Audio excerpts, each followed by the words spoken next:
أشهد أن لا إله إلا الله وأشهد أن محمدا عبده ورسوله لا نبي بعده.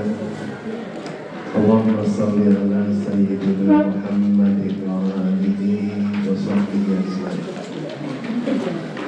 قال الله تعالى في قرآنه الكريم: أعوذ بالله من الشيطان الرجيم. فأما من أعطى واتقى وصدق بالحسنى فسنيسره لليسرى وأما من بخل واستغنى وكذب بالحسنى فسنيسره للعسرى. Alhamdulillah, para bunda yang dirahmati Allah, puji syukur kehadiran Allah Subhanahu wa Ta'ala di pagi hari yang penuh berkah 22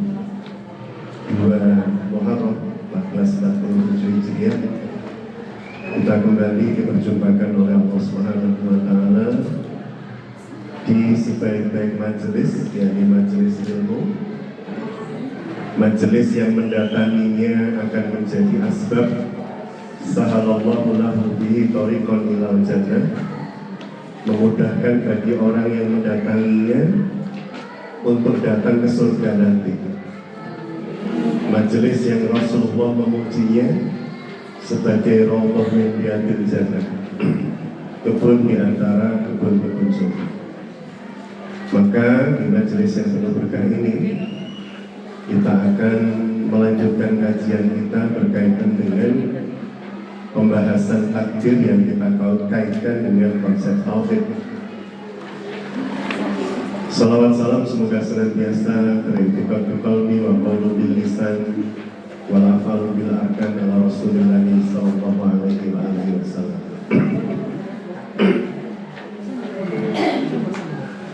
Terakhir kemarin kita sudah membahas tentang konsep takdir dalam pandangan Sunni, Ahlus Sunnah wal Jamaah. Bagaimana para imam mazhab membedah tentang konsep takdir ini dari sisi asasnya. Ketika manusia menyikapi takdir Allah terbagi menjadi 3, kemarin sempat kita bahas. Ada kelompok manusia yang menyandarkan ke semua apa yang mereka lakukan, bahkan hasilnya pada usaha mereka, hingga muncul kalimat usaha atau hasil tidak akan mengkhianati ikhtiar atau usaha. Kalimat ini menjadi benar jika cara pandangnya benar, dan menjadi sangat berbahaya kalau cara pandangnya salah, bahwa hasil tidak mengkhianati usaha. Ini kalau kemudian cara pandangnya salah, maka kita akan senantiasa memastikan jika si A berusaha dengan cara A, maka hasilnya B. Maka siapapun jika berusaha dengan cara A, maka hasilnya B. Nah, ini bahaya. Ini berarti menuhankan cara, menuhankan ikhtiar. Padahal tidak selalu ikhtiar yang sama akan menghasilkan hasil yang sama. Maka kemarin sempat kita bahas konsep qadariyah itu mutlak, dia bersandar pada kemampuan manusia, karena mereka merasa Allah telah memberikan akal dan otak, maka kita tidak butuh agama pada akhirnya untuk mengatur urusan kehidupan kita. Yang kedua, paham Jabariyah. Jabariyah ini adalah kelompok masyarakat yang meyakini bahwa kita itu wayang Gusti Allah dalam. Ini juga pandangan yang menyesatkan karena hanya benar di satu sisi, tapi sangat tidak benar di sisi yang lain.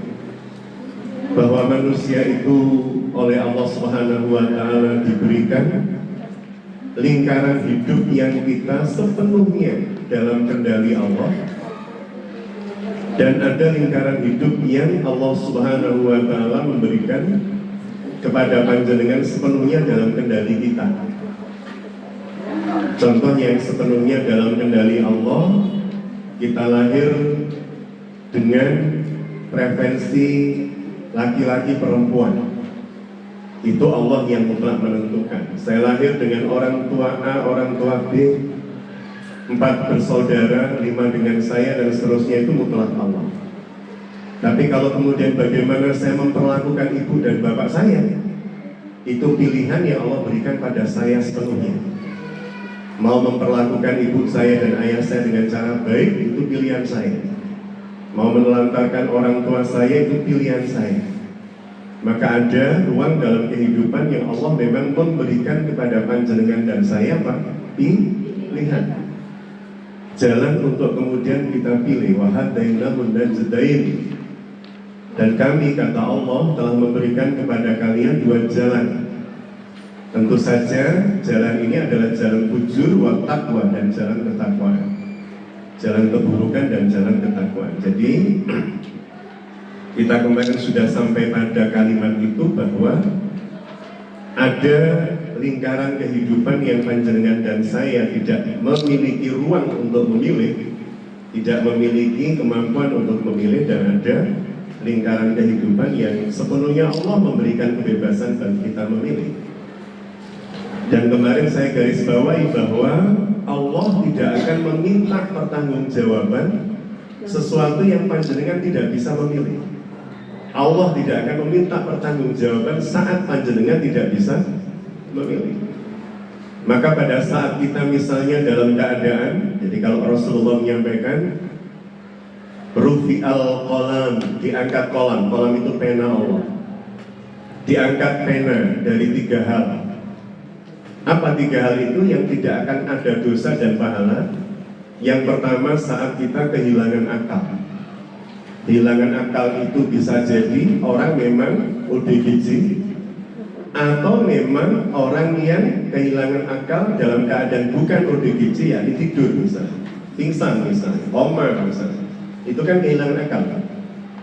Maka pada saat orang tidak berfungsi akalnya, otaknya, gitu ya, kemudian tiba-tiba dia mukul orang lain, mengambil makanan orang lain, tidak berdosa. Kok kemudian orang yang tidak berakal itu nyemplungin duit ning kaleng amal masjid, ya tidak dapat pahala. Orang dalam keadaan kehilangan akal, maka tidak berlaku atasnya taklif, dosa maupun pahala dari Allah. Makanya kenapa syarat menjadi seorang muslim ketika bersyahadat misalnya itu harus berakal, gitu loh. Jenengan melaksanakan sholat harus berakal. Bersebab syarat menjadi seorang mukallaf, orang yang mendapatkan taklif hukum dari Allah, itu syaratnya berakal, bisa menggunakan otaknya, akalnya secara umum. Kemudian anak-anak yang belum balik itu juga diangkat pena atasnya. Maka seorang anak kecil yang belum balik tapi mengambil uang ibunya, dia tidak berdosa. Bahkan ketika kemudian anak kecil sholat subuh berjamaah, dia tidak dapat pahala. Yang dapat pahala siapa? Orang tuanya atau siapapun yang mengajarkannya, bisa neneknya dan seterusnya. Kalau orang tuanya tidak ada tapi neneknya. Dan yang ketiga adalah orang yang dalam keadaan apa kemarin? Oh, gak tercatat berarti. Yang ketiga adalah orang yang dalam keadaan dipaksa. Orang yang dalam keadaan dipaksa itu maka tidak berlaku aturan dosa maupun pahala buat dirinya. Dipaksa misalnya ditodong senjata untuk menyebutkan bahwa Tuhanku 5, misalnya begitu, Tuhanku 6. Maka ketika kemudian kita dipaksa dengan todongan senjata, kita boleh melakukan itu. Bersebab apa? Tidak berlaku dosa dan pahala saat seseorang berada di dalam paksaan. Jadi itu 3 hal yang tidak berlaku dosa dan pahala. Artinya dari bahasan kita kemarin, dosa dan pahala itu hanya berlaku untuk atau pada saat manusia bisa apapun, bisa memilih. Bukan hanya berpikir, dia harus berpikir, tapi ada tambahnya memilih. Ketika dia bisa memilih. Jadi panjenengan mau menyampaikan pesan kepada anak dengan cara apa, itu kita bisa memilih. Dengan cara membentak atau berkata lembut, atau menasihati dengan bijak itu pilihan kita, dan di pilihan itulah kemudian berlaku dosa dan pahala.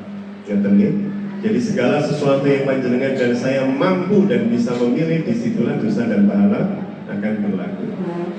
Bahkan memilih niat, bukan hanya memilih perilaku, memilih niat. Contoh, panjenengan berada di jalan Doho atau di mana lah ya, panjenengan mau beli kerudung, memilih niat. Niat itu kan pilihan kita. Kita beli kerudung ini untuk apa, itu kan pilihan kita, bukan kehendak Allah, tapi pilihan. Dari pilihan itu kemudian nanti akan memunculkan buah dosa atau pahala.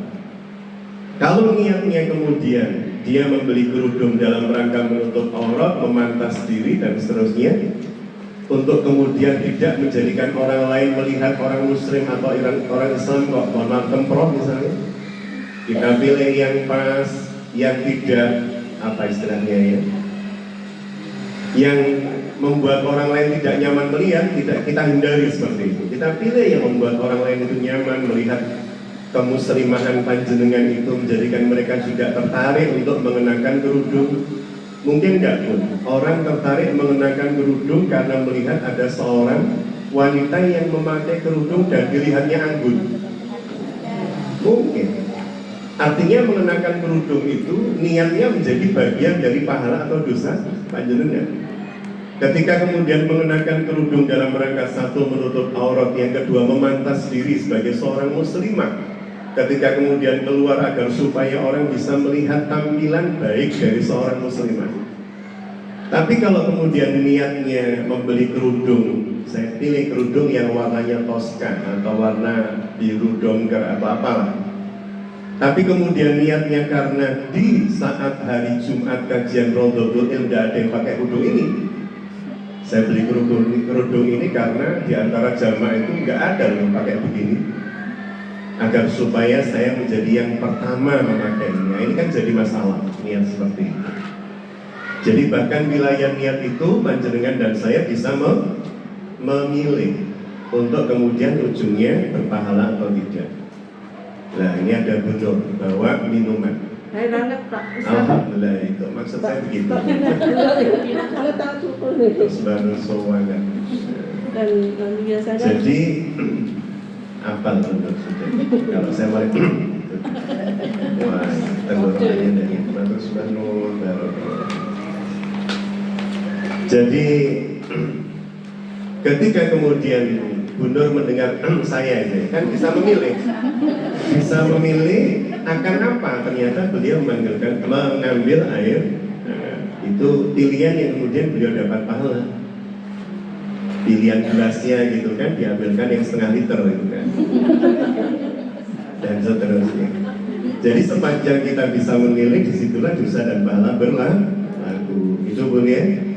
Jenengan mau datang ke sini ngaji, bisa memilih loh, pakai tas yang mana, bawa pulpen yang seperti apa, dicek dulu di rumah, dioret-oret ke kertas, oh ternyata pulpennya masih bisa pakai di bawah. Paling tidak itu pilihan yang disebut dalam Quran surah Al-Mulk ayat 2, Ahsanu amal alladzi khalaqal mauta wal hayata liyabluwakum ayyukum ahsanu amala innallaha azizul ghafur. Jadi para bunda yang dirahmati Allah, ahsanu amal itu memilih yang terbaik di antara yang baik. Sehingga mau berangkat itu panjenengan memilih pulpen yang memang bisa dipakai. Jangan sampai kemudian di sini Mas duduk sudah keluarkan pulpen, diurut-urut tidak kena. Kemudian kita noleh ke sebelah, Mbak pulpen kuntek. Bukan dosa, bukan, tapi kita tidak memilih yang terbaik. Tidak dosa, nggak ada dosa. Milih pulpen kok dosa, kecuali kalau niatnya salah. Baik, itu kemarin sudah sempat kita bahas. Nah sekarang kita bahas lebih tajam tentang dua wilayah ini berdasarkan ayat dan hadis ini. Yang pertama surah At-Taubah 51. Tercantum kan Bu di kopian itu Bu? Iya Bu.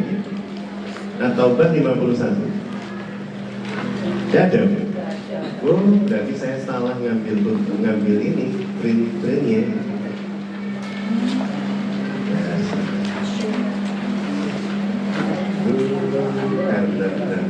Saya fotokopikan jenengan mana? Coba lihat ini, bisa untuk ini.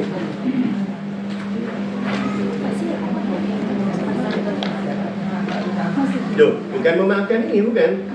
Bahasan kita tentang takdir. Kalau ini kan Jumat kemarin. Iya. Jumat kemarin itu. Hadir Ya, kalau maafkan kan kemarin. Kalau Jumat ke berapa ini? 3 ya? 3. Jumat ketiga itu tentang takdir.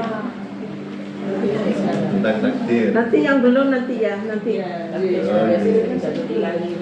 Iya, Bu. Coba dilihat. Ada atau 51? Ya ada juga. Wow. Menurut saya belum lihat tuh ya. Enggak ada.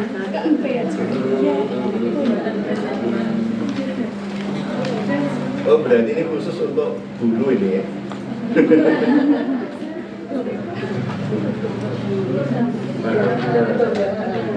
Oh, siap. Berarti ada bagian yang saya potong memang. Saya samakan saja.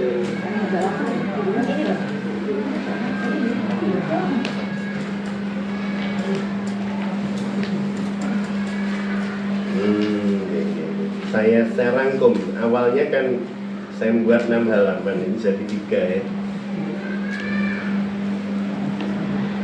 Saya malah tidak punya ini nanti, karena di rumah. Mohon maaf. Bisa begini. Kalau itu judulnya apa, Bu? Takdir sebagai sistem konsilasi. Nanti penjelasan saya tadi kan yang kemarin memang, barusan saya sampaikan tadi ya.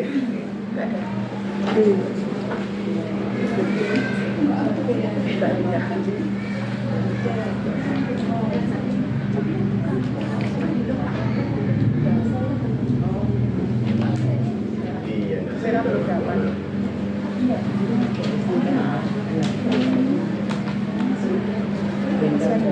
baik.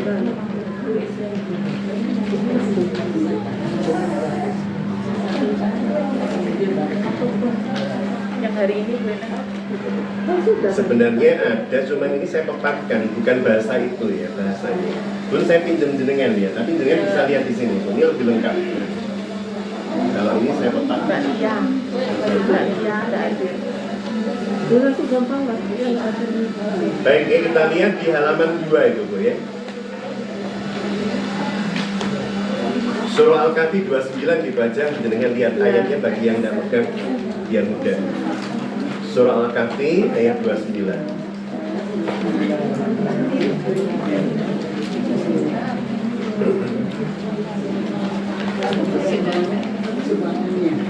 Ini boleh, Bu. Boleh.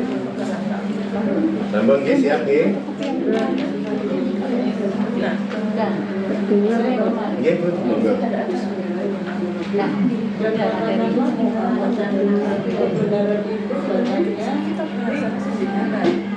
Dan katakanlah kebenaran itu datangnya dari Tuhanmu. Barang siapa menghendaki beriman, hendaklah dia beriman. Dan barang siapa menghendaki kafir, biarlah dia kafir. Sesungguhnya kami telah menyediakan neraka bagi orang yang zalim, yang gejolaknya mengepung mereka. Jika mereka meminta pertolongan, minum, mereka akan diberi air seperti besi yang mendidih, yang menghanguskan wajah. Itulah minuman yang paling buruk dan tempat istirahat yang paling jelek. Baik, baik, para bunda yang dirahmati Allah, kata kunci yang ada di halaman 2 itu ya. Kalau hujannya kan Al-Kahfi 29.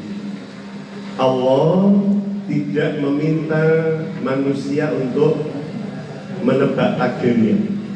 Apa takdirku? Apa takdirku?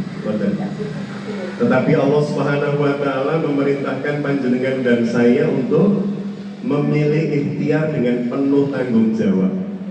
Dengan penuh tanggung jawab itu berarti apa?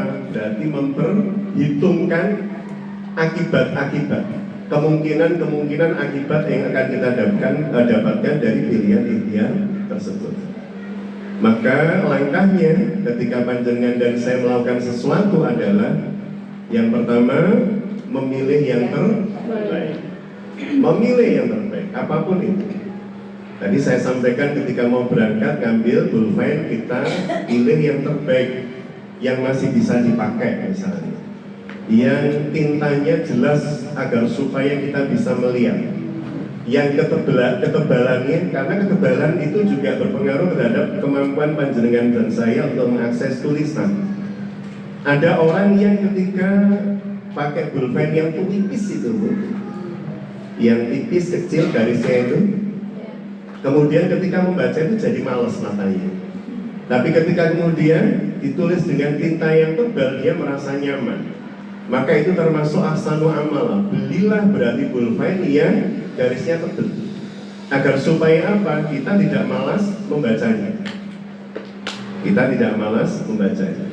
Jadi memilih yang terbaik itu dalam banyak hal. Termasuk ada bunda-bunda yang kadang bawa pulpen itu lebih dari satu dan lebih dari satu warna, agar supaya apa? Membacanya itu lebih nyaman, bersebab otak kanannya juga itu dilibatkan. Kadang sambil nulis dikasih garis bawah, kadang dibuat miring, kadang diurek-urek karena salah nulisnya gitu ya. Dan seterusnya, kadang digambari apa, asal jangan digambari ustadznya gitu ya. Gambari macam-macam. Jadi memilih yang terbaik. Dan kemudian yang kedua, melakukan dengan cara yang terbaik. Memilih pilihan, perilaku, perbuatan, ikhtiar yang terbaik. Kemudian yang kedua, melakukan dengan cara terbaik. Melakukan dengan cara terbaik. Nulis itu, kalau saya Ustaz, pulpen saya itu harus saya posisikan antara jari tengah dengan jari manis misal. Ada model begitu. Taruh gitu. Ada yang kemudian antara jempol dengan jari telunjuk, ya, dan seterusnya. Jadi macam-macam orang. Yang terpenting apa? Panjenengan bisa melakukan yang terbaik, yang panjenengan memang punya passion di situ, ya, punya kemampuan di situ, bakat di situ. Kemudian yang ketiga, memasrahkan hasilnya sepenuhnya kepada Allah. Jadi yang terpenting bagi panjenengan dan saya dalam hidup itu bukan menebak-nebak takdir. Kira-kira takdir saya nanti seperti apa ya? Itu urusan Allah sudah. Perkara yang panjenengan dan saya hadapi adalah hal real yang pertama, kita akan memilih dengan cara yang terbaik, pilihan yang terbaik. Yang kedua, setelah memilih, kita akan melakukan dengan cara yang terbaik, proses yang terbaik. Dan yang ketiga, sambil kita berusaha, berikhtiar, kita pasrahkan ujungnya nanti sepenuhnya kepada Allah. Kalau kemudian memasrahkan ujungnya sepenuhnya kepada Allah, panjenengan tidak akan pernah kecewa. Kenapa? Karena kita kenal Allah itu sebagai zat yang tidak mungkin salah menakdirkan sesuatu. Mungkin nggak pun Allah salah takdir? Jenengan melihat cicak. Cicak itu makanannya apa? Makanannya nyamuk. Ya, nyamuk itu makannya cicak. Ketika kemudian kita bilang bahwa cicak itu makanannya ya, nyamuk itu makanannya cicak itu ya. Padahal yang menarik, nyamuk itu kan bisa terbang, bisa dari sini ke sono, bisa nggak? Dari ruang tamu sampai dapur, bisa. Kalau cicak kan harus merambat, sowe harus ke sini, belok itu kan. Tapi kalau nyamuk kan bisa langsung bablas. Itu kalau kemudian konsep berpikirnya itu konsep berpikir kita pikir Allah itu salah desain. Ini objeknya, makanannya bisa terbang, cicaknya nggak bisa. Gimana bisa dapat? Yang dimakan bisa terbang, yang makan nggak bisa. Tapi kan dijawab oleh Bu Kasur. Tahu Bu Kasur? Jadi kan taunya roti kasur kok saja. Bu Kasur yang menciptakan lagu itu. Ya itu Bu, cicak-cicak di dinding diam-diam. Terus apa? Nah coba lihat kalimatnya apa? Datang seekor nyamuk. Yang datang siapa? Nyamuk. Takdir Allah itu. Dan saya yakin Bu Kasur menciptakan lagu itu karena ngamatin sambil duduk gitu kan. Bu Kasur, Ibu Sud, siapa lagi nih? Ate Mahmud. Itu kan pencipta lagu anak-anak semua. Ketika kemudian beliau melihat cicak, beliau ngamati sampai kemudian muncul inspirasi, meskipun beliau mungkin tidak sampai mengkaitkan itu dengan tauhid, tapi bagi saya itu tauhid banget. Karena apa? Karena kalau kemudian kita pakai cara berpikir normal manusia, yang dimakan itu bisa terbang, yang makan nggak bisa, gimana makannya?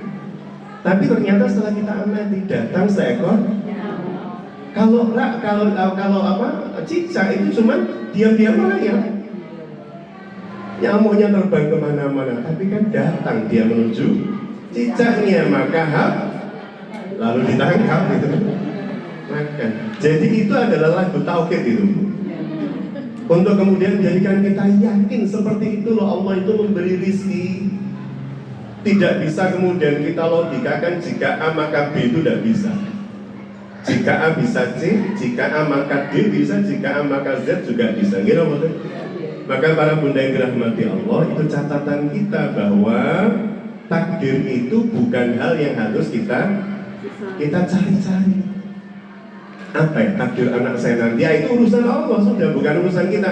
Urusan kita menyiapkan anak menuju masa depan yang terbaik. Wilayah kita adalah wilayah memilih sekolah anak kita.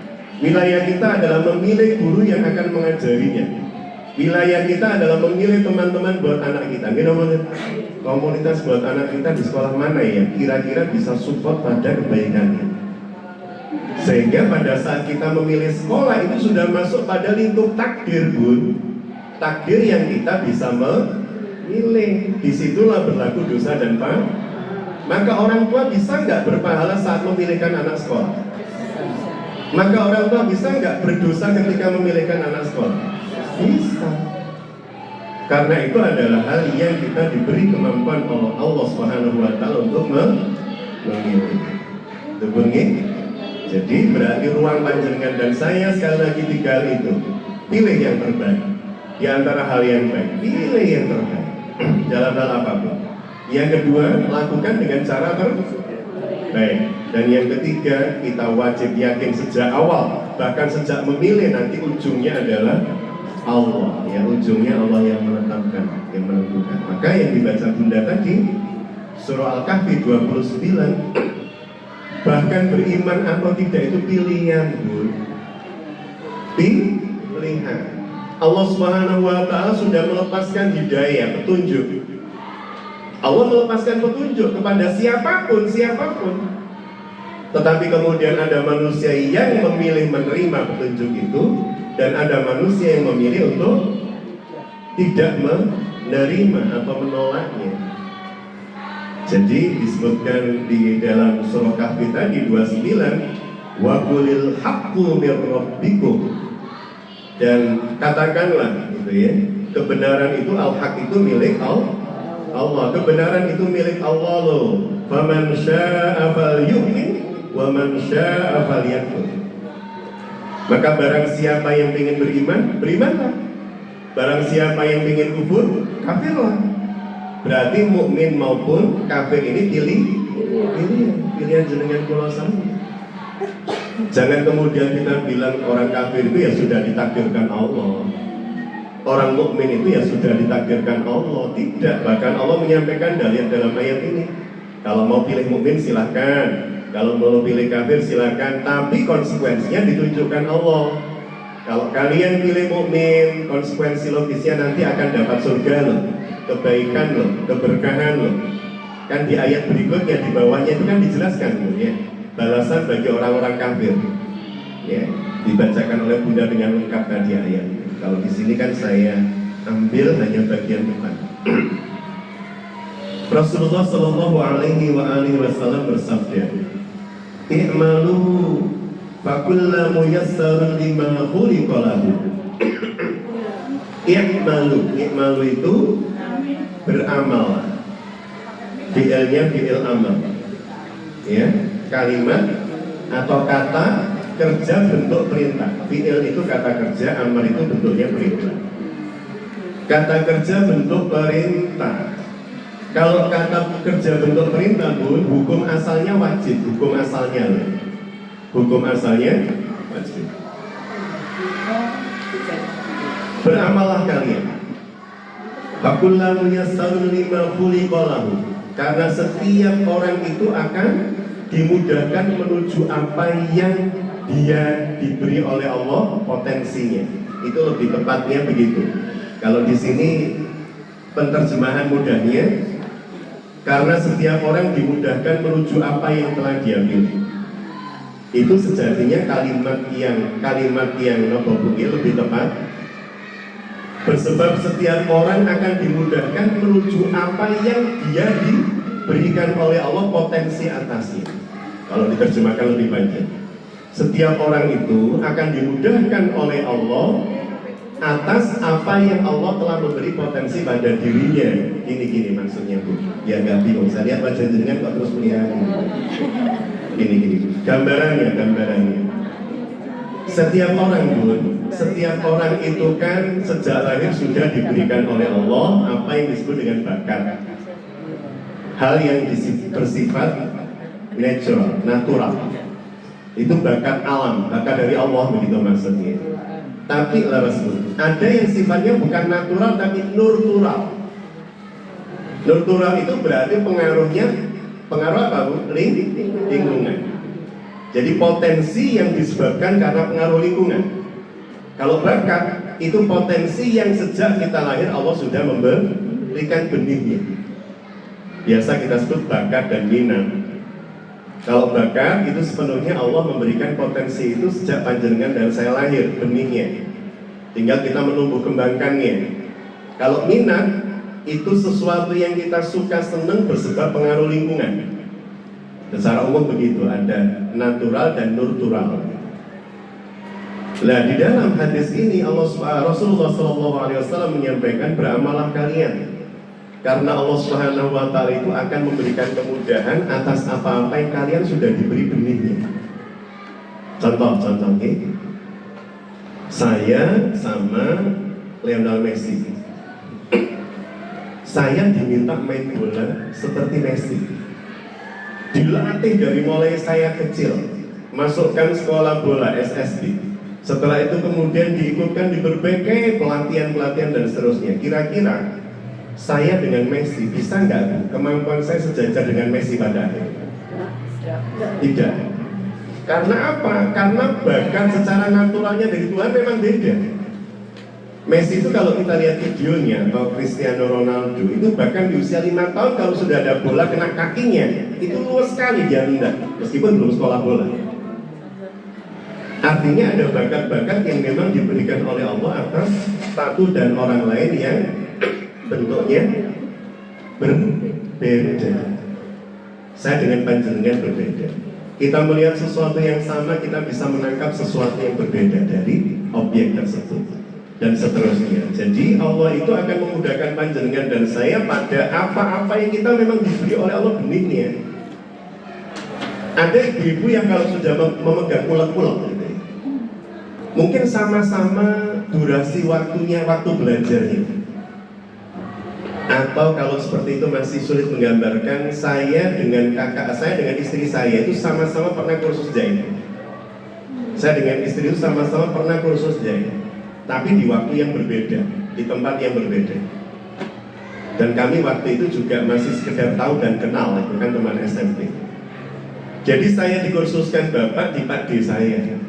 Istri dikursuskan ibunya yang memang jago jahit di seorang ya lembaga kursus jahit gitu. Saya masih ingat namanya Tante Ing. Ing itu tinta.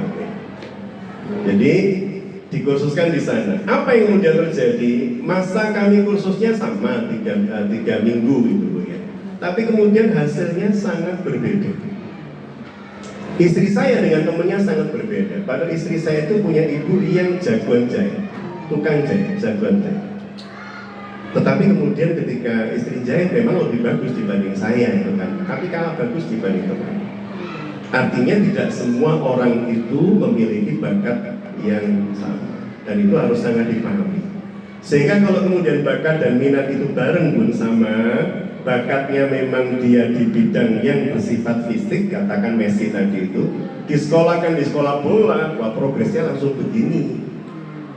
Tapi kalau Muhammad Hatta disekolahkan di sekolah bola, progresnya bukan begini, tapi begini. Naik bisa, ini naik. Ini sudah nyampe sini 1 tahun, ini baru nyampe sini.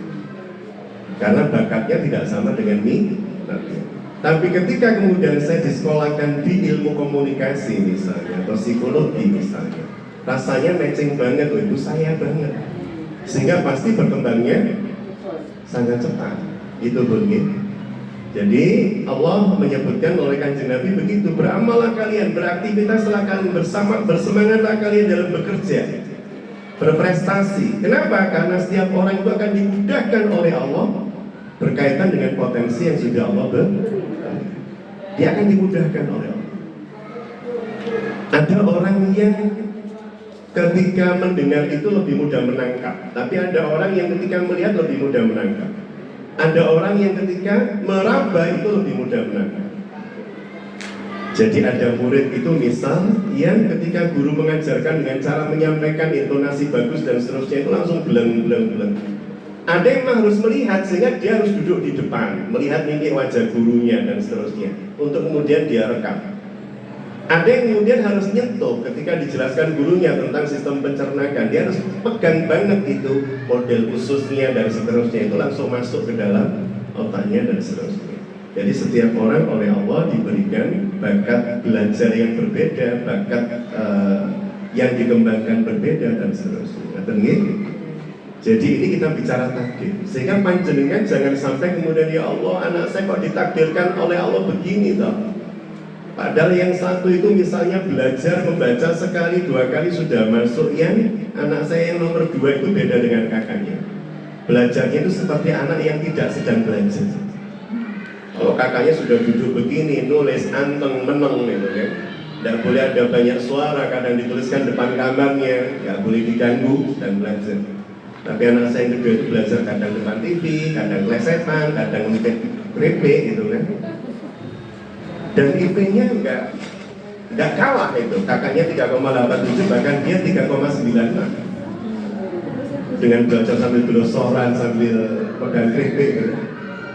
Dan saya tidak memarahi untuk kemudian mengatakan bahwa belajar seperti mbakmu gitu, karena memang bakat belajarnya begitu. Memang bakat belajarnya dengan santai, dengan ya, gayanya, style masing-masing.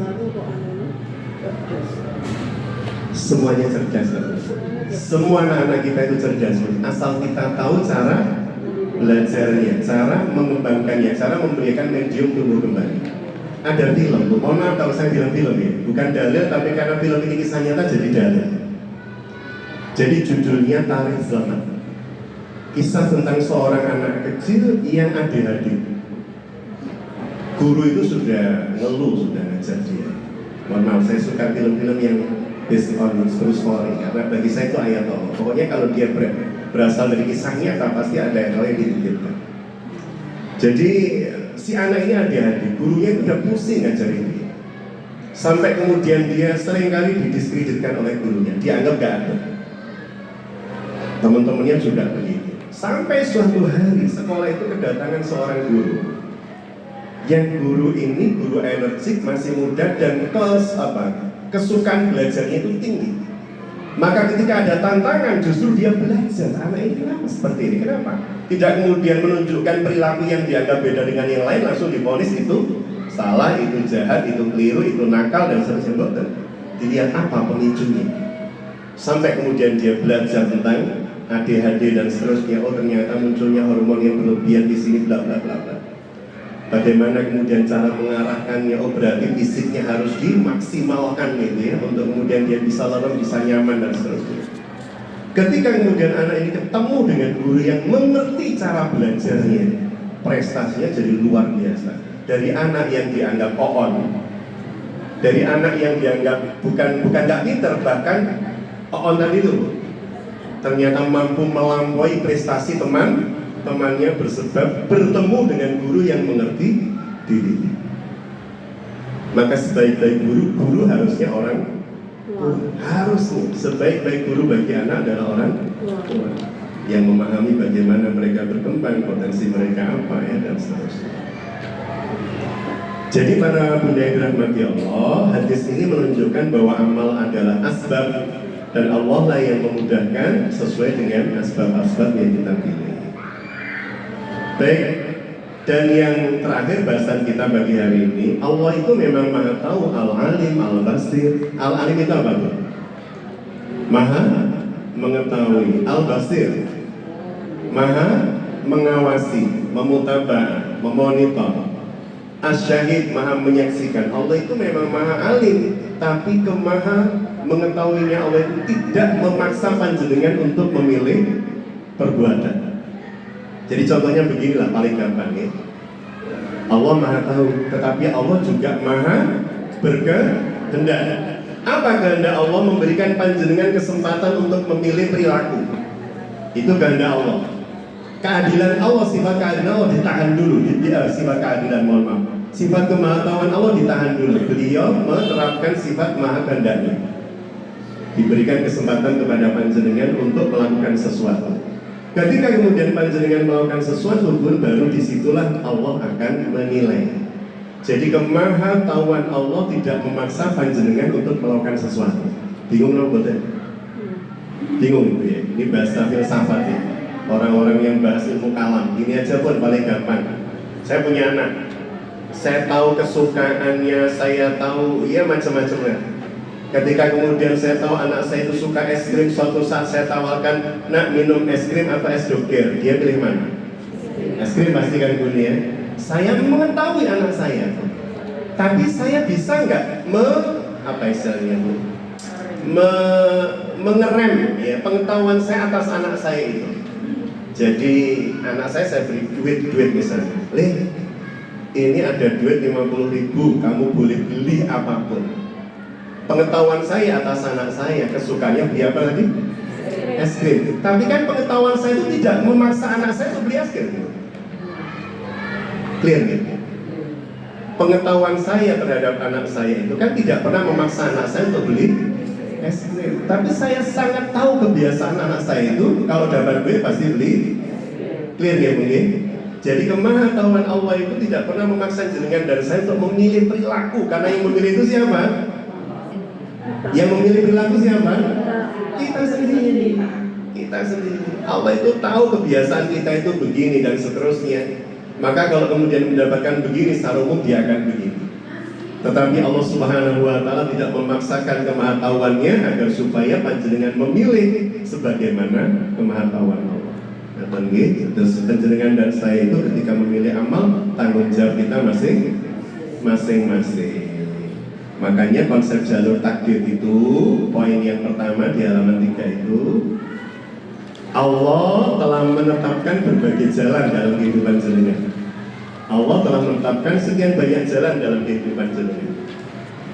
Yang kedua, masing-masing jalan memiliki arah dan ujung. Ada nggak di situ? Ada ya? ada. Ya, maksudnya di bunda ini.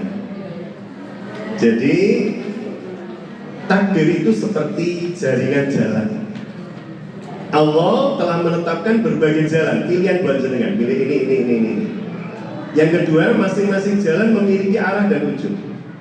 Yang ketiga, jenengan dan saya tugasnya adalah memilih jalan mana yang akan kita lewati. Allah sudah menyiapkan beragam jalan. Setiap jalan ini nanti akan ketemu A, B, C, D, sudah disiapkan oleh Allah takdirnya. Ini juga begitu, ini juga begitu, ini juga begitu. Kemampuan panjenengan dan saya bukan menetapkan ujungnya, tapi memilih jalur yang mana yang kita lewati, kita tempuh. Manusia memilih jalan yang mana yang ingin dia lewati. Ngaji saja pun itu tidak selalu ujungnya sama. Kenapa? Karena menjadi pilihan panjenengan dan saya dari mulai berangkat tadi. Mulai berangkat tadi kita memilih untuk apa? Naik motor, atau naik gojek, atau naik macam-macam, atau kemudian jalan kaki. Karena setiap pilihan itu akan menghasilkan takdir yang berbeda. Clear ya Bung? Tidak semua kemudian yang kita pilih pokoknya takdirnya mesti gimana. Dan setiap pilihan itu ada takdirnya masing-masing. Saya kalau mau ke sini jalan kaki tadi, pasti takdirnya berbeda dengan ketika saya pakai kendaraan. Ketika saya ke sini lari juga takdirnya bisa jadi berbeda dan seterusnya. Ketika saya lari misalnya, Apa yang terjadi? Mungkin orang-orang yang melihat, oh, Ustaz Tatang ngapain? Sampai kemudian ada orang yang kasihan mendatangi saya bawa motor. Ustaz, mau ambil apa? Ada yang ketinggalan toh? Enggak, kok lari-lari toh Ustaz? Ayo saya antar. Enggak kok, saya lari-lari karena pengen nyampe dibunuh dalam keadaan seger, sehat. Memang saya pengen lari. Tapi dengan saya lari itu pun menimbulkan efek takdir yang berbeda. Ada orang yang nyamperin saya, yang dengan itu dia dapat pahala. Gitu betul? Beda dengan kalau saya naik motor. Ada nggak yang nyamperin saya, Bu? Takdirnya beda. Clear nggih? Kalau saya naik mobil, kalau saya naik pesawat ke sini ya, takdirnya beda karena nggak mungkin, Bu, mesti kebablasan terus kalau salah. Nggak mungkin nyampe di sini. Jadi itu nih, manusia memilih jalan mana yang akan dia lewati. Allah yang menciptakan hasil dari jalan itu, jalan yang kita pilih. Bahkan menentukan dari awal siapa yang lewat jalan yang mana dan seterusnya. Jadi bunda yang dirahmati Allah, kita memahami dari pernyataan ini, pernyataan yang saya ambil dari para alim ini, bahwa tugas panjenengan dan saya itu jangan pernah disibukkan dengan memastikan takdir. Duh, kalau kamu nanti kan milih sekolah, sama-sama baiknya versi kita A, versi anak kita B. Duh, nanti kalau kamu memilih B, ujungnya pasti begini loh. Enggak boleh kalimat ini. Tapi kalau kemudian, duh, mama pilihkan kamu sekolah ini karena harapan mama kelak akan seperti ini, itu boleh. Karena harapan, nyadarnya pada Allah. Kita memilih jalan ini. Duh, ayahmu memilihkan sekolahmu ini karena ayah berharap di sana itu teman-teman yang baik, guru-gurunya ngajarnya bagus, kurikulumnya juga luar biasa. Nah, harapan saya kamu menjadi pribadi yang terbaik dari dirimu, versi terbaik dari dirimu. Jadi tidak kemudian memastikan, le kenapa tole bapak nyekolahkan kamu di sana, soalnya awal mulai sekolah ini kok ujungnya mesti dari ini, tidak boleh. Ini berarti kita menuhankan kemampuan kita untuk mengestimasi sesuatu, memprediksi sesuatu. Jika A maka B, itu tidak boleh. Jika A maka bisa B, bisa C, bisa D, bisa E. Tugas kita memilih yang jalan yang kita pilih A apa B apa C. Tapi kalau ujungnya bukan biasa urusan. Dan wajib bagi kita ketika bertawakal seperti itu mengiringinya dengan husnul dzan, berprasangka baik terhadap Allah. Kalau saya menempuh jalan ini, kok kemudian takdirnya saya ketemu si A, si B, si C, si D, dan ujungnya begini, saya terima ya Allah, karena ini pilihan saya dan panjenengan sudah menakdirkan. Clear nggih? Ada seperti itu gambarannya. Ini. Leres. Jadi itu sifat Rahman Rahim Allah. Maka kasih sayangnya Allah pada jenengan dan saya, sehingga kita diberi kemampuan untuk memilih, memetakan, memplanning ujungnya maha kuasanya Allah. Kita nggak bisa nyentuh ujungnya sedikit pun. Bahkan Donald Trump yang saudaranya Donald Trump itu juga nggak bisa menentukan ujung dari kebijakannya. Dia nggak tahu ujung kebijakan ekonomi yang sekarang sedang kontroversi di dunia itu akan sepertinya. Dia nggak, cuma dia mengestimasi.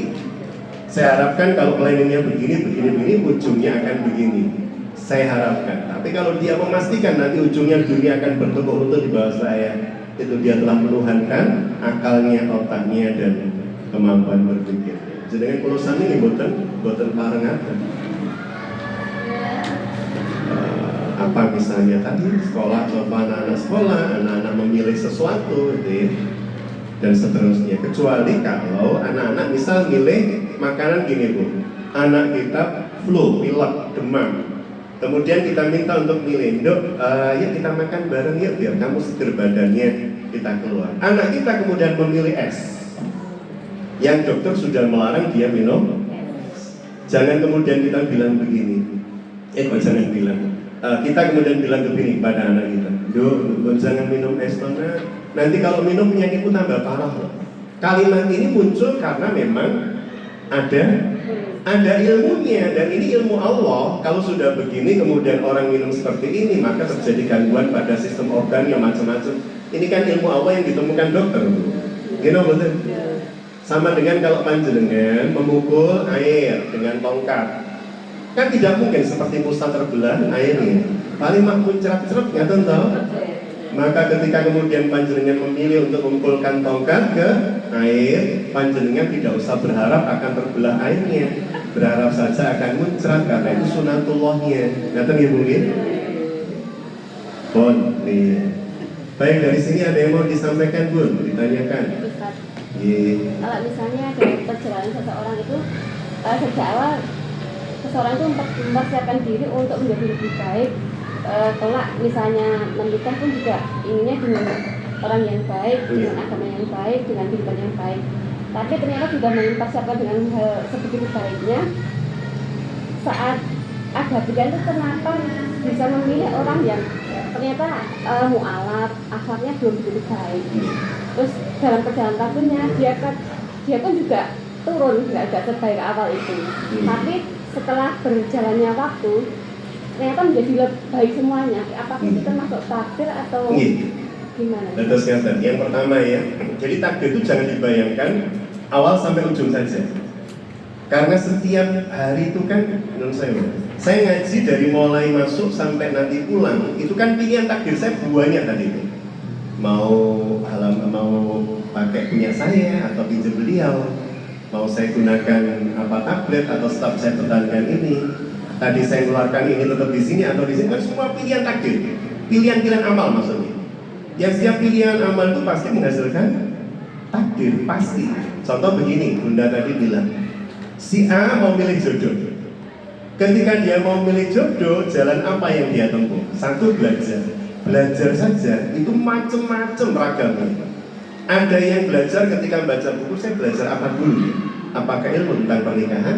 Apakah ilmu tentang tauhid dulu? Apakah macam-macam dulu? Maka dia misalnya mengambil buku pernikahan. Ketika kemudian dia mengambil buku menikah secara Islami, dia kemudian belajar bagaimana cara mengenal seorang ikhwan atau akhwat, bla bla bla. Dari situ kemudian ada pilihan lain lagi. Yang saya akan lakukan pertama kali apa? Mohon kepada Allah, saya tanya kepada teman atau apa? Setiap pilihan takdir ini menghasilkan takdir yang berbeda-beda. Setiap langkah. Jangan kemudian kita bicara mau milih nanti ujungnya begini, belum, itu terlalu jauh. Setiap pilihan kita dari mulai tadi mau belajar, cara belajar saja menghasilkan takdir berbeda. Pilihan buku saja menghasilkan takdir berbeda. Lihat di YouTube saja ustaz siapa yang saya kemudian jadikan rujukan akan menghasilkan takdir berbeda. Gini boleh? Saya tak ngerumokno Ustaz Nur Hayati, Ustazah Nur Hayati. Atau mungkin Ustazah siapa? Mohon maaf saya belum kenal bunda-bunda ini ya. Suatu saat saya minta absennya Bun, saya hafalkan Bun. Biar kalau manggil nama enak. Jadi jenengan kemudian memilih jalan. Jadi memilih belajar dari mana, memilih belajar seperti apa itu takdirnya beda-beda. Sampai kemudian menikah pun takdirnya berbeda. Dari mulai apa? Dari cara kita khidbah. Di khidbah itu munculkan takdir berbeda loh. Pilihan cara menghidbah, dengan cara apa menghidbah. Kemudian sebadai itu pernikahan. Ini walimahnya seperti apa? Memunculkan takdir berbeda loh. Contoh, saya memilih makanan dari Bunda Rini, putrinya Bunda yang jagoan masak. Saya gabung dengan Bunda Lila. Saya gabung dengan Bu Ani, ini pakar-pakar masak di Majelis Taklim Kediri gitu kan. Ketika kemudian saya menggunakan jasa dari Bunda Rini, beda nggak? Saya menggunakan jasa Bunda Lila kira-kira hasilnya dengan Bunda Ani. Setiap pilihan menghasilkan takdir berbeda. Bahkan ketika nanti memilih kemana ini, saya milih ininya ya, WO-nya itu ya, wedding organizer dan seterusnya. Sampai kemudian pernikahan, menentukan tamu. Ini menimbulkan takdir berbeda loh Bu. Jangan panjenengan berpikir takdir itu hanya saya memilih sampai ujungnya dapat siapa mbah, dan step by step itu semuanya akan menghasilkan takdir berbeda. Sampai kemudian nanti rapat, sampai kemudian kita ketemu saudara kita. Kita sudah memilih A loh, sudah agak mantep loh, ketemu sama saudara kita yang lain, cerita bla bla bla. Jadi kemudian ngendoni atau menyemangati dan seterusnya. Sampai kemudian sudah ketemu beliau tadi pun menikah.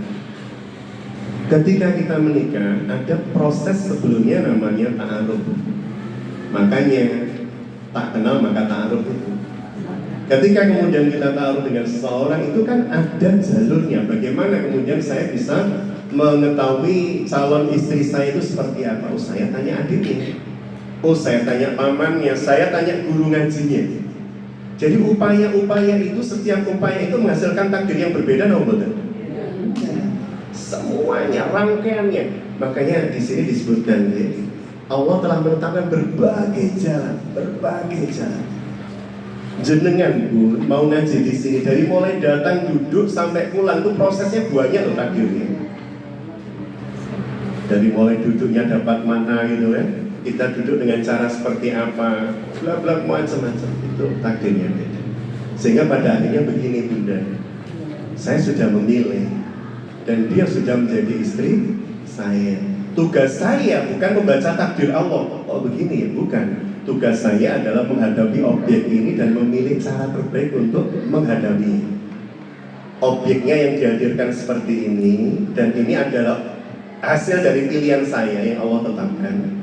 Maka tugas saya adalah menyikapi dengan cara terbaik. Jadi fokus pada cara, bukan fokus pada takdir. Fokus pada apa yang bisa kita lakukan. Fokus pada apa yang bisa kita lakukan, bisa kita ikhtiarkan untuk kemudian merubah keadaan jika tidak nyaman dan mempertahankan keadaan jika nyaman. Itu bunyi. Terus fokus pada takdir, karena setiap pilihan kecil kita pasti ada takdir yang berbeda. Berarti ya tidak boleh membeda-bedakan, banding-bandingkan, itu tidak boleh ya.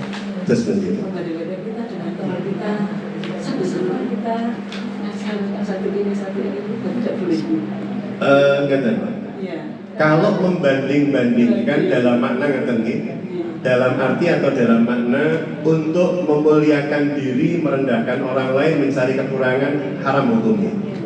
Tapi kalau kemudian kita begini melihat orang lain, karena konsep pembanding itu pasti ada. Karena Al-Quran saja menjadikan orang itu berbeda-beda. Jadi kalau kemudian kita melihat orang ini, Masya Allah, Bu itu loh ya, ternyata bisa loh puasa Daud. Bismillah ya Allah, semoga saya bisa. Kita bandingkan dengan orang lain dalam rangka untuk memacu diri kita beribadah lebih, tidak apa-apa. Tapi kalau kita membandingkan orang lain, orang itu loh sudah bekerja sekian tahun kok rumahnya cuma begitu, ini jadi nggak boleh. Tapi kalau membandingkan dalam rangka untuk memacu amal kita, memotivasi kita, betul. Nggak tentu. Nggih Bu.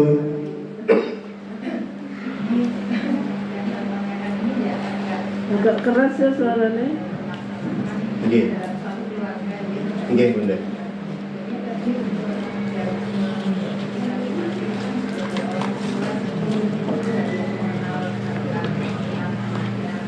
Nggih Bunda. Nggih. Nggih.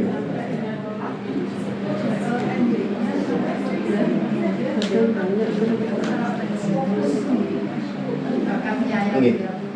Nggih. Nggih Bunda. Baik. Izin. Nah, ini pertanyaan menarik. Hari ini jadi konsultasi pendidikan. Menarik Bu. Saya senang dengan pertanyaan beliau karena beliau termasuk orang yang sangat memperhatikan tumbuh kembang putra putri. Bagaimana kalau ada orang tua sudah mencoba loh pada saat kecil anaknya itu didatangkan ke ada tes psikologi yang dia harus isi, kemudian fingerprint analisis untuk kemudian dia ikuti agar supaya dia analisa tipe pembelajarannya apa, misal sampai seperti itu orang tua. Tipe pembelajarannya tahu dia visual kinestetik atau mungkin auditory visual atau apa. Kemudian sudah diberikan treatment terbaik. Masalahnya treatment terbaik itu seperti apa kan setiap orang bisa berbeda. Masalahnya di sana. Jadi setiap orang bisa berbeda. Bahkan mengirimkan pesan setiap orang itu bisa berbeda. Contoh begini. Ada seorang bapak yang tahu bakat anaknya itu main bola. Tahu, di sekolah sepak bola SSB. Suatu hari anaknya itu nendang bola salah, tidak gol. Bapaknya kemudian kecewa, misal marah. Wah anak lo gitu lo kan harusnya masuk bola itu.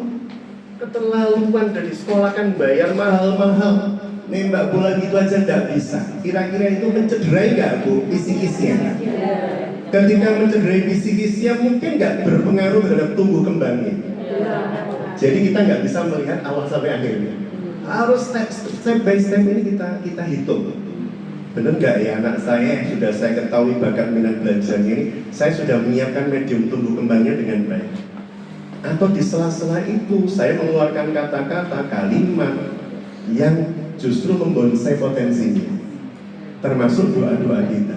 Jangan pernah lepaskan potensi saya, panjenengan, kita ya dengan anak-anak itu terhadap Allah. Potensi itu yang diberikan Allah. Berarti yang bisa menumbuh kembangkan baik juga Allah. Terus kita mohonkan kepada Allah Subhanahu wa Ta'ala. Seandainya dia bakat di bidang gambar, maka kita mohonkan pada Allah agar supaya bakat yang panjenengan berikan ya Allah bermanfaat buat dia, buat keluarga, buat orang lain dan seterusnya. Dan terus memang harus dikawal dari banyak sisi. Dikawal dari banyak sisi, dari sisi akademiknya iya, psikisnya iya, kemudian rohaninya iya dengan doa-doa yang tepat, doa-doa yang benar. Dan terus pindah melih, kita tidak bisa melihat apapun itu awal sama sudah saya beginikan kok. Tapi proses kita membeginikan itu seperti apa kita dan benar. Sehingga benar-benar kita tahu kok ternyata nggak bisa maksimal. Jangan-jangan ada yang salah dari proses saya mengantarkan anak saya. Anak saya sendiri, saya merasakan apakah ada proses, oh ada, ini saya harus koreksi ini. Mungkin cara saya menyampaikan, oh mungkin cara gurunya menyampaikan, oh mungkin cara dia kita posisikan di rumah dan seterusnya. Jadi ada sekian banyak pengaruh yang menjadikan anak itu tidak seperti benda yang kalau kita beginikan pasti bentuknya begini, kita beginikan pasti begini. Tapi kalau anak itu kan variabelnya banyak. Makanya untuk giring, kalau saya, panjenengan kita semua giring bebek itu cukup dengan satu tongkat. Kira betul, ratusan. Tapi untuk menangani satu anak, satu orang kadang kita butuh beberapa orang. Kadang kita butuh beberapa orang. Karena saking kompleksnya variabel yang menyusun karakter orang tuanya, lingkungan dekatnya, apa yang dibaca, apa yang sering didengar, dan seterusnya. Ngaten ya Bunda, berarti kita nggak boleh putus asa terus bermohon kepada Ustaz.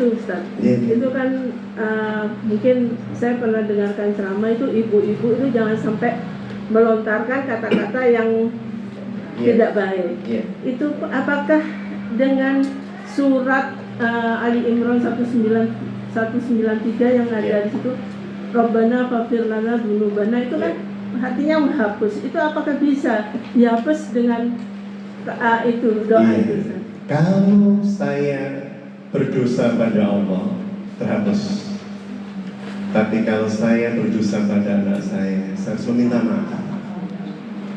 Karena dia yang tersakiti, bukan Allah. Jadi hak dia yang saya ambil, hak dia untuk diperhatikan, hak dia untuk dilembuti, hak dia untuk dipeluk, misalnya begitu. Tapi kita tidak lakukan, maka kita meminta maaf. Kita mohon ampun pada Allah untuk dosa kita yang mungkin kurang amanah sebagai orang tua. Tapi kita juga minta maaf pada objek yang kita melakukan itu. Sehingga jangan pernah pelit mengatakan pada anak, "Dok, abang minta maaf nak. Ayah minta maaf ya jika belum bisa menjadi ayah terbaik buat kamu. Semangat." Misal begitu. Dan terus jangan pernah kita pelit untuk minta maaf pada anak. Karena bisa jadi dalam tumbuh kembang anak saya dari mulai kecil dulu banyak kesalahan-kesalahan yang sudah saya lakukan sehingga memunculkan perilaku yang mungkin tidak sesuai dengan yang saya dan terus tidak cukup. Jadi setelah minta maaf sama anaknya, itu kan kalau ucapan orang tua itu apa ya, bahasa Maduranya itu mandi, Ustaz. Itu apakah terhapus dengan 193 ini, Ustaz? Yang terpenting kita meminta maaf dengan hati. Maksudnya benar-benar minta maaf. Maka dengan itu mau dimaafkan, mau tidak dimaafkan, maka dia sudah menjadi bagian Allah untuk menghapuskannya. Jadi yang terpenting kita sudah minta maaf. Kita penting sudah mentaubati apa yang sudah saya lakukan terhadap anak saya, mungkin ponakan saya. Kok kemudian dia bilang, tidak akan saya maafkan, nanti saya tuntut di akhirat, jangan khawatir. Di akhirat Allah yang membela panjenengan. Kapan hari dulu hadisnya saya sampaikan, istana kemaafan. Jadi yang penting kita meminta. Itu begitu.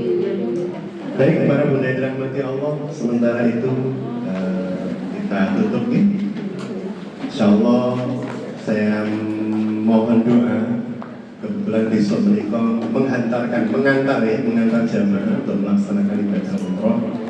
Saya mohon doa agar dimudahkan, pulang dalam keadaan mabrur, dan panjenengan juga akan saya bawa doa untuk panjenengan seluruhnya. Majelis Taklim Raudhul Ilmi di Tanah Haram, insyaallah. Allahumma shalli ala sayyidina Muhammadin wa ala alihi wa sahbihi wa sallam. Alhamdulillahi rabbil alamin.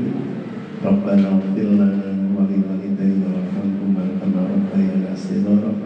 Rabbana hab lana min azwajina wa dhurriyyatina qurrata a'yun waj'alna lil muttaqina imama. Rabbana amanna bima anzalta wa tabi'na rasulaka waktubna ma'asy syahidin.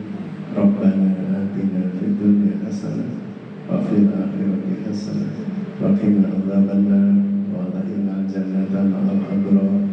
Ya Aziz ya Ghaffar ya Rabbal Alamin. Subhana rabbika rabbil izzati amma yasifun. Wassalamun ala mursalin. Walhamdulillahi rabbil alamin. Amin ya Rabbal Alamin. Bila taufiq wal hidayah. Wallahul muwaffiq ila aqwamit thoriq. Assalamualaikum warahmatullahi wabarakatuh.